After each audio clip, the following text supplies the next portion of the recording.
പുലിപ്പല്ല് മാലയുമായി ബന്ധപ്പെട്ട കേസിൽ റാപ്പർ വേടന് ജാമ്യം. വനം വകുപ്പിന്റെ വാദങ്ങൾ തള്ളിയാണ് പെരുമ്പാവൂർ ജുഡീഷ്യൽ 1ാം ക്ലാസ് മജിസ്ട്രേറ്റ് കോടതി ജാമ്യം അനുവദിച്ചത്. മനഃപൂർവ്വം തെറ്റ് ചെയ്തിട്ടില്ലെന്നും വേടൻ ജാമ്യാപേക്ഷയിൽ പറഞ്ഞു. വനം വകുപ്പിന്റെ ശക്തമായ എതിർപ്പ് മറികടന്നാണ് വേടന് കോടതി ജാമ്യം അനുവദിച്ചത്. കൂടുതൽ അന്വേഷണം വേണമെന്നും ജാമ്യം നൽകരുതെന്നായിരുന്നു വനം വകുപ്പിന്റെ വാദം. ജാമ്യം അനുവദിച്ചാൽ വിദേശത്ത് കടക്കാനും തെളിവ് നശിപ്പിക്കാനും സാധ്യതയുണ്ടെന്ന് വനം വകുപ്പ് കോടതിയിൽ പറഞ്ഞു. രഞ്ജിത്ത് കുമ്പിടി എന്ന ആളാണ് മാല നൽകിയതെന്നു പറയുന്നു. എന്നാൽ ഇയാളെ കണ്ടെത്താനായിട്ടില്ലെന്ന് വനം വകുപ്പ് കോടതിയിൽ പറഞ്ഞു. എന്നാൽ ഒരു സാധാരണക്കാരന് എങ്ങനെയാണ് പുലിപ്പല്ല് കണ്ടാൽ തിരിച്ചറിയാൻ സാധിക്കുന്നതെന്ന് വേടൻ കോടതിയിൽ ചോദിച്ചു.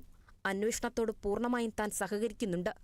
മാല സമ്മാനമായി ലഭിച്ചപ്പോൾ വാങ്ങിയതാണെന്നും മൃഗവേട്ട നിലനിൽക്കില്ലെന്നും വേടന്റെ അഭിഭാഷകൻ കോടതിയിൽ വാദിച്ചു.